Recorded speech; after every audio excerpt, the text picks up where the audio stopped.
दोस्तों कहानी की शुरुआत में हम रेनी नाम के एक अनाथ बच्चे को देखते हैं जिसे पढ़ना बहुत पसंद है और वो खुद की कंपनी को एंजॉय करना पसंद करता है। हालांकि वो फ्रेंड्स बनाना चाहता है लेकिन उसकी ज्यादा इंटेलिजेंट होने की वजह से ऑर्फेनेज के दूसरे बच्चे उसका मजाक उड़ाते हैं। वो अक्सर खुद को बोरिंग महसूस करता है क्योंकि वो ऑर्फेनेज के दूसरे बच्चों से कई गुना ज्यादा स्मार्ट है। उसकी वन एंड ओनली मेंटर उसकी Tamil language teacher Mrs Perumal है। एक दिन वो रेनी को एक एडवर्टाइजमेंट दिखाते हुए कहती है कि इस टेस्ट को क्लियर करने वाले बच्चों को बोट राइड एकेडमी में जाने का मौका मिलेगा। अब रेनी तो वहाँ बोट राइड एकेडमी में हमेशा से जाना चाहता था क्योंकि वो वहाँ की नामचीन एकेडमी है, लेकिन उसे अपनी एबिलिटी पर संदेह था।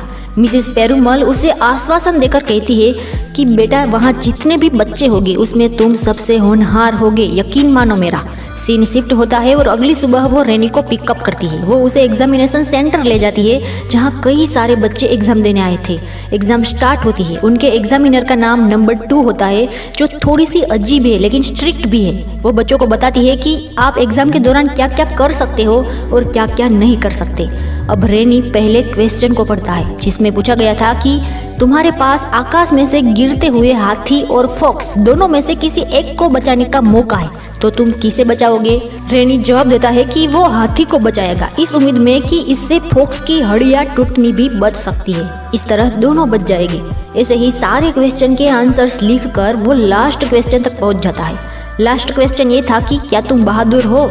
अब रेनी इस बारे में सोचता है और लिखता है कि I would like to think so, मुझे इस बारे में सोचना पड़ेगा। अब टाइम खत्म होता है और नंबर 2 सबको अपनी पेंसिल नीचे रख देने को कहती है। फिर वो बताती है कि जो स्टूडेंट्स इस एग्जाम को क्लियर करेंगे उन्हें इस एग्जाम के सेकंड फेज में प्रवेश मिलेगा। वो ये भी बताती है कि सेकंड एग्जाम के लिए सिर्फ पेंसिल और इरेजर लाने की अनुमति है। जब रेनी ने उससे पूछा कि अगर शार्पनर की जरूरत होगी तो क्या उसे दिया जाएगा, तब वो बताती है कि उसकी एग्जाम के लिए आवश्यक सब कुछ मिल जाएगा। फिर थोड़ी देर बाद रिजल्ट डिक्लेयर होता है जिसमें सिर्फ रेनी का नाम था। ये सुनकर बाकी के सभी स्टूडेंट्स निराश होकर क्लासरूम छोड़कर चले जाते हैं और रेनी अपने नेक्स्ट एग्जामिनेशन हॉल में जाता है। अंदर जाते समय वो देखता है कि रोंडा नाम की लड़की की पेंसिल नाले में गिर जाती है, लेकिन उसके दोस्त उसे इग्नोर करके चले जाते हैं। पर रेनी वहीं रुककर उसकी हेल्प करता है। एग्जाम स्टार्ट होने में कुछ मिनट ही बचे थे, इसलिए वो अपनी पेंसिल के 2 भाग करके एक रोंडा को दे देता है। रोंडा थैंक्स कहकर उसको एग्जाम के दरमियान हेल्प करने को कहती है, लेकिन इस बात का रेनी इनकार कर देता है। एग्जाम हॉल में नंबर 2 स्टूडेंट्स को बताती है कि एग्जाम के दौरान जो भी बोलेगा उसे डिस्क्वालीफाई कर दिया जाएगा। वो ये भी कहती है कि एग्जाम लंबी और कठिन होगी।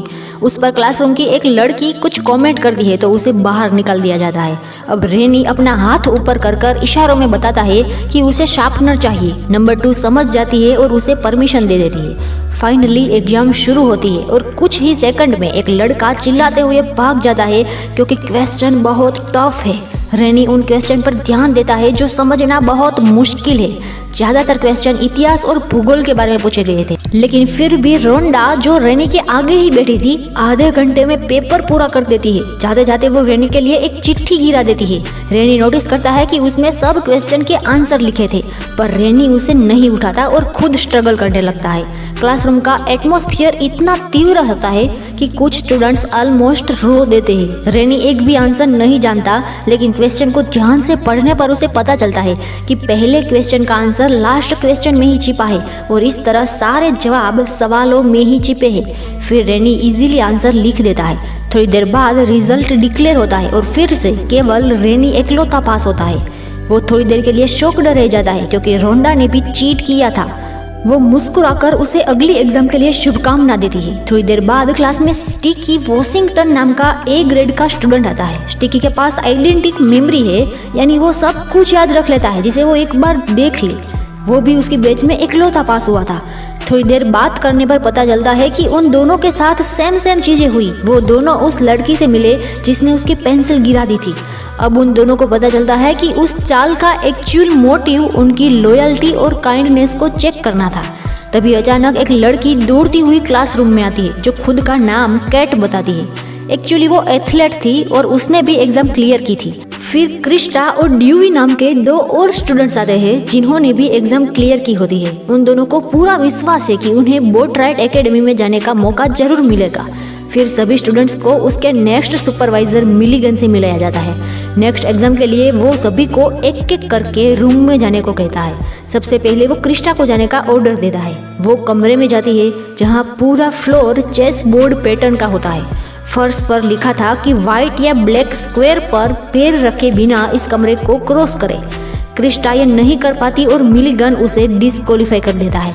उसके बाद ड्यूवी कमरे में प्रवेश करता है और येलो मार्बल पर जंप करते हुए मिशन कंप्लीट करता है। फिर केट की बारी आती है। वो अपने बकेट में से रस्सी निकालकर सामने के डोर से अटैच करती है।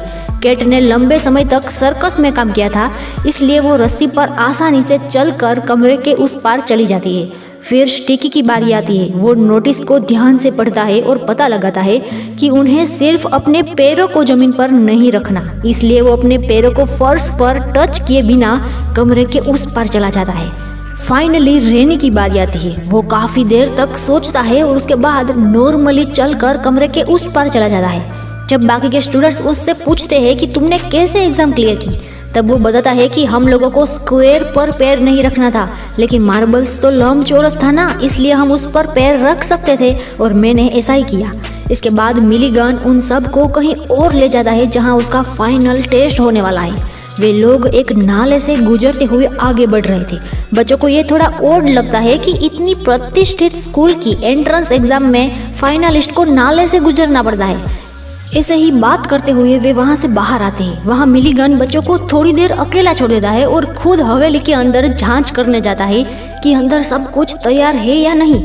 अब यहाँ पर डेवी एक्सरसाइज करना शुरू कर देता है और बाकी के 3 बच्चे अपनी फैमिली के बारे में बातचीत करना शुरू कर देते हैं। कैट कहती है कि जब वो छोटी थी तब उसकी माँ की डेथ हो गई थी और उसके बाद उसके पापा ने उसे अनाथालय छोड़ दिया और तभी से उसने सर्कस में काम करना शुरू किया था। उसके बाद रेनी बताता है कि उसने भी अपने मॉम डैड को कभी नहीं देखा। ऐसे ही बात करते करते थोड़ी देर बीत जाती है। थोड़ी देर बाद बच्चों को हवेली के अंदर बुलाया जाता है जो एक बुलबुलिया जैसी दिखती है। अब वहाँ वही लड़की रोंडा भी होती है जो ये रिवील करती है कि उसे बच्चों का टेस्ट लेने के लिए ही इससे पहले भेजा गया था। अब वो फाइनल टेस्ट के बारे में बताते हुए कहती है कि तुम चारों को बुलबुलिया के 4 अलग अलग हिस्सों में रखा जाएगा। फिर तुम लोगों को दूसरी मंजिल तक पहुंचने का रास्ता खुद खोजना होगा और एक बार जब तुम उस मंजिल पर पहुंच गए तब वहां मौजूद घंटी को जो पहले 3 लोग बजाएंगे वो जीत जाएंगे। अब टेस्ट का टाइम शुरू होता है और रेनी दूसरी मंजिल पहुंचने का मार्ग ढूंढने लगता है। स्टिकी अपनी फोटोग्राफिक मेमोरी का यूज करके रास्ता याद रख लेता है। दूसरी तरफ ड्यूवी स्टिकी का पीछा करता है और जब स्टिकी सीढ़ियों पर पहुंच जाता है तो ड्यूवी उसे धक्का मार देता है और खुद ऊपर जाकर घंटी बजा देता है। अब रेनी छोटे छोटे क्लू का यूज करते हुए सीढ़ियों तक पहुंचता है और स्टिकी को भी ऊपर चढ़ने में हेल्प करता है। केट वहां पहले से ही मौजूद थी और उसका इंतजार कर रही थी ताकि वो सभी एक साथ घंटी बजा सके।